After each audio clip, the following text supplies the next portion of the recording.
My phone buzzed late Sunday night, a message from Liam, the junior analyst I'd mentored. Thought you should see this before Monday. Attached was a 30-second video from the company party. I hit play, and Daniel Carter's voice boomed, whiskey glass in hand, surrounded by laughing coworkers. "Ellen's such a worthless dumbass," he slurred, grinning. "Thinks she's irreplaceable. Next month, we'll have a fresh face in her seat, and she won't see it coming." The crowd chuckled, some shifted, uneasy, but no one spoke up. My fingers went cold, gripping the phone. 20 years at Carter and Phillips, long nights, missed birthdays, fixing Daniel's messes, and this? A joke, a betrayal. I replayed it, his words burning, naive, worthless. Rage mixed with something sharper, clarity. Daniel thought I was blind, disposable. He was wrong. I didn't sleep, my mind racing. By dawn, I wasn't hurt anymore. I was angry, focused. If Daniel wanted to play dirty, I'd play smarter. He'd mocked me in front of everyone, but I'd make sure he regretted it. Monday was coming, and so was I. At 25, I joined Carter and Phillips, eager, hard-working. Daniel was charming then, but sloppy, missed deadlines, botched presentations. I covered for him, rewriting reports, soothing angry clients. "You're a lifesaver, Ellen," he'd say, but never thanked me publicly. I stayed late, skipped my son's recitals, thinking loyalty would earn respect. When Daniel forgot a client's name in a pitch, I jumped in, saving the deal. When he overspent budgets, I juggled numbers to hide it. Colleagues whispered he was incompetent, but I defended him. "He's under pressure," I'd say. 5 years ago, he took credit for my market analysis, landing a promotion. I smiled, swallowed the sting. My work kept the company afloat, but Daniel got the glory. I thought I was vital, that 20 years meant something. Now, his video words, "worthless dumbass," slapped me awake. Every sacrifice, every late night, had been for a man who laughed at my trust. I remembered Liam's first day, nervous, how I taught him contracts. He'd sent the video, loyal to me, not Daniel. That loyalty, not Daniel's betrayal, fueled me. I wasn't just an employee, I was the backbone. And I'd make Daniel feel what it's like to lose it.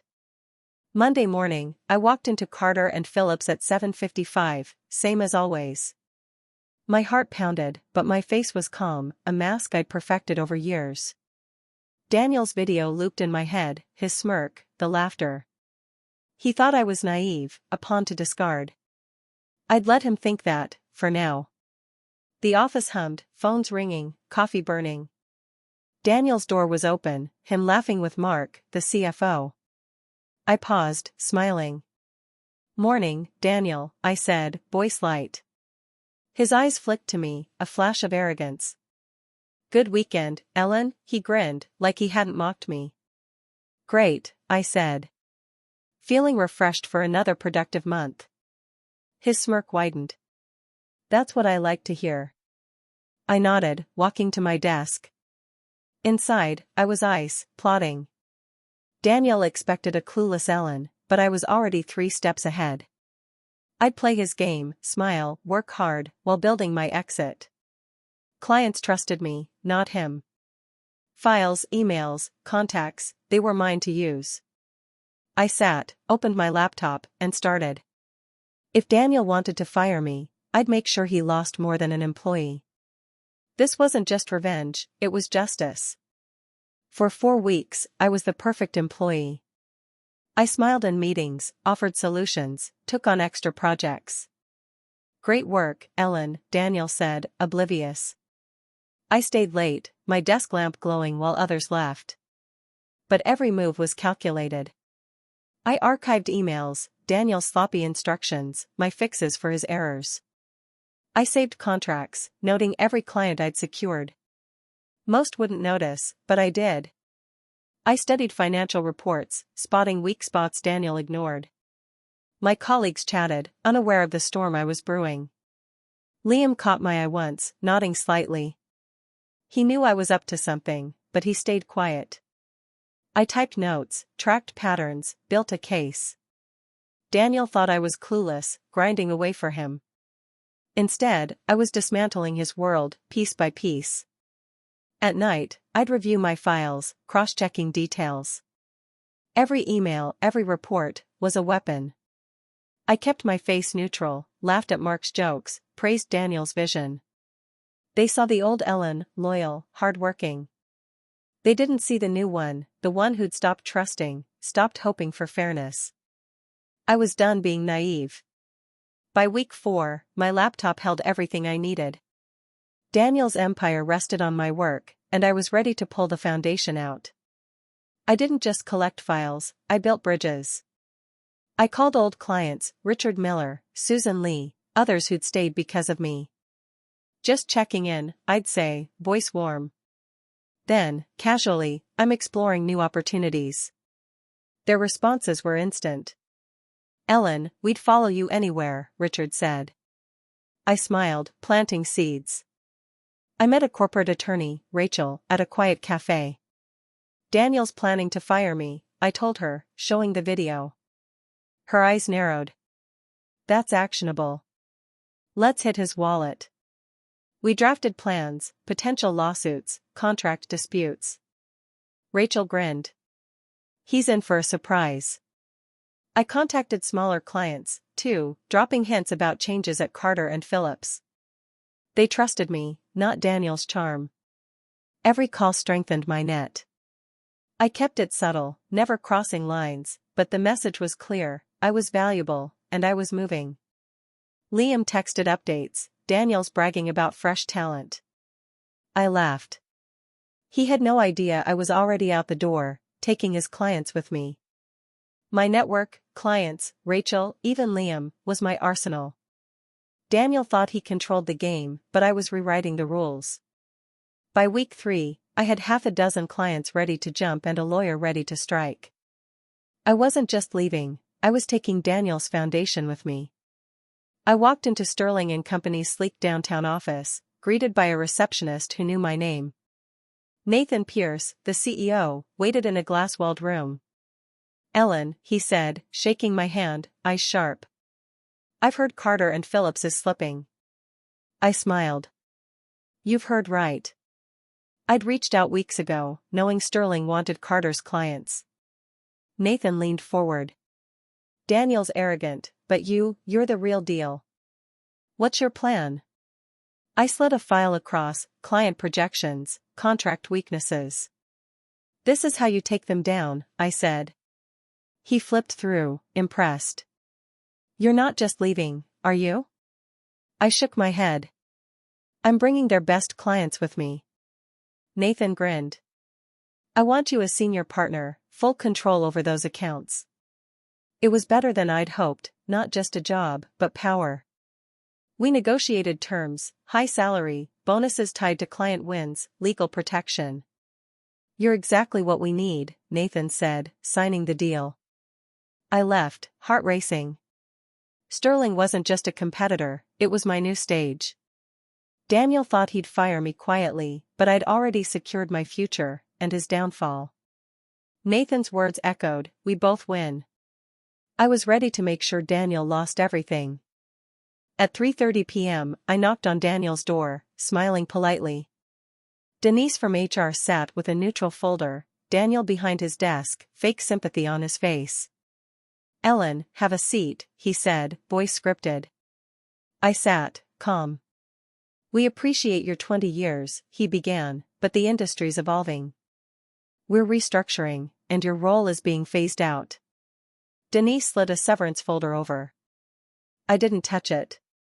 We're offering a generous package, Daniel added, and need your laptop and badge by day's end. I nodded, as if surprised. He leaned forward, softer. I know this is tough, but you'll land on your feet. I tilted my head. Oh, I know I will. His eyes flickered, too easy, too clean. This is final? I asked, voice light. Yes, he said, hesitant. Perfect, I said, smiling. Denise shifted, uneasy. Daniel cleared his throat. We appreciate your professionalism. I stood, taking the folder. Thank you, I said, leaving them both unsettled. They expected tears, begging. Instead, I was ice, my plan already in motion. Daniel thought he'd won, but I was just warming up. The door clicked shut, and I felt free. Back at my desk, I moved fast. I archived every email, contract, and client file, legal, since I was still employed. Then I opened a new email to Richard Miller, our biggest client, worth 40% of revenue. Hi Richard, thank you for our partnership. With my departure from Carter and Phillips, I'll be available for consulting soon. I'd love to discuss continuing to support your company. Let me know if you'd like a call. I hit send, heart steady. That email was a spark, enough to spook Richard and make him question Daniel's stability. I packed my things, smiling at colleagues. Taking a break, I said to curious glances. They didn't know I'd just lit a fuse. I handed my badge to HR, keeping my laptop till 5 p.m., per policy. Every move was deliberate, every file saved. Daniel thought he'd silenced me, but I'd given Richard a reason to doubt. I pictured Daniel's face when he heard confusion, then panic. My colleagues whispered, sensing something off. I didn't care. I'd played my part, and now the stage was set. At 4:55, I shut my laptop, ready to walk away. The email was out, the clients primed. Daniel's empire was about to crack. At 5 p.m., I walked out of Carter and Phillips for the last time, bag over my shoulder, head high. Colleagues glanced, whispering, but I didn't look back. The office hummed, unaware of the storm I'd unleashed. My email to Richard was already working, a quiet bomb ticking in Daniel's world. I passed Daniel's office, his laughter with Mark echoing. He thought he'd won, thought I'd slink away, defeated. I smiled to myself. He had no idea I'd taken his clients, his stability, his future. The elevator dinged, and I stepped in, feeling lighter with every floor. 20 years of loyalty, erased by his betrayal, but I wasn't broken. I was free. Outside, the city buzzed, and I breathed deep. My phone stayed silent, no calls yet, but I knew they'd come. Richard would talk, clients would waver, and Daniel would scramble. I'd planned every step, from files to Sterling's offer. This wasn't just leaving, it was rewriting the story. I got in my car, the office shrinking in my rearview. Daniel's smirk, his worthless jab, fueled me. He'd learn what it meant to underestimate Ellen. I drove home, ready for the fallout, confident in my victory. Monday morning, my phone buzzed with Liam's text, "Ellen, whatever you did, the office is melting down." Richard pulled his contract. Daniel's losing it. I grinned, sipping coffee. Richard Miller, our top client, had jumped ship, just as I'd planned. My email had spooked him, and Sterling had swooped in. By noon, Liam texted again, 2 more clients bailed. Susan Lee and Harper Company. Daniel screaming in his office. I laughed. Those were my clients, loyal to me, not Daniel. Sterling's team had moved fast, offering better terms I'd outlined. The office was chaos, Mark locked in his office, legal scrambling, Daniel making frantic calls. Liam's next text, "He looks like he hasn't slept. People are whispering you planned this." I didn't respond, but I pictured Daniel, his arrogance crumbling. He'd called me replaceable, but I was the glue. Without me, his empire cracked. By evening, headlines hit, client exodus at Carter and Phillips. I leaned back, satisfied. Daniel's world was unraveling, and I was the architect. 3 major clients gone, millions in revenue lost. He'd feel every loss, just as I'd felt his betrayal. The storm was just beginning. At 2:30 p.m., my phone rang, "Daniel." I answered, voice calm. "Hello?" His tone was tight. "Ellen, I heard Richard mentioned you reached out." "I did," I said, unfazed. He forced a chuckle. "There's a miscommunication. He thinks you're leaving to work elsewhere." "I'd love to clear it up." I twirled my pen. You called me a worthless dumbass, Daniel. Why need me now? Silence, his breath sharp. That was office banter, he said, slower. Banter? I laughed, light but sharp. I don't hold grudges, Daniel. I make smart decisions. Richard did too. His voice hardened. Are you with Sterling? I smiled. Not your concern. He cursed. This industry's small, Ellen.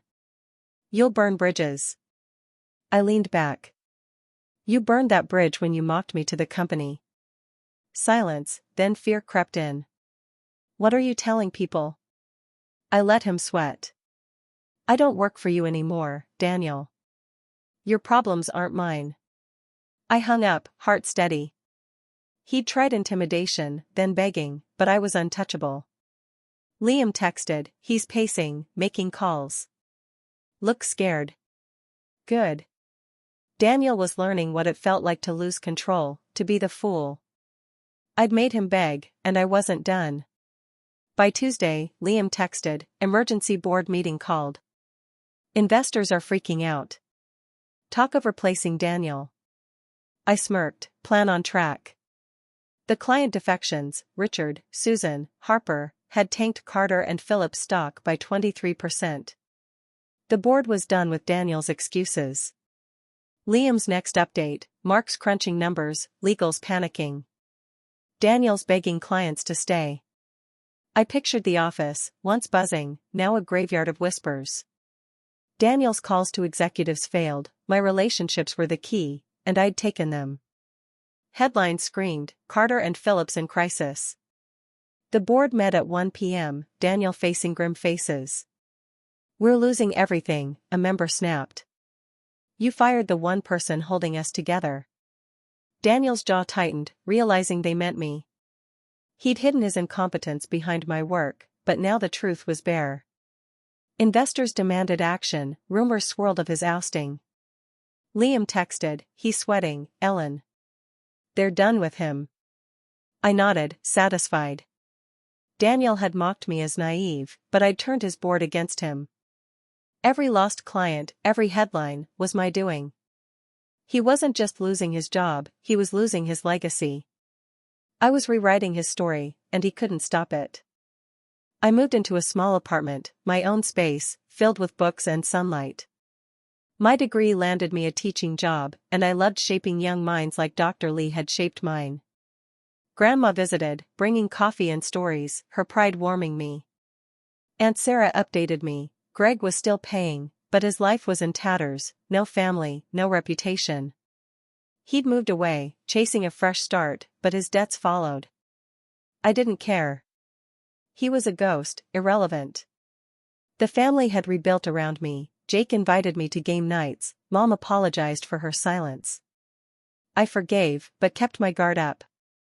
Late at night, I'd write, not about Greg, but about my dreams, travel, teaching, maybe grad school. His betrayal had hurt, but it taught me my strength. I wasn't the girl in the hospital bed, helpless.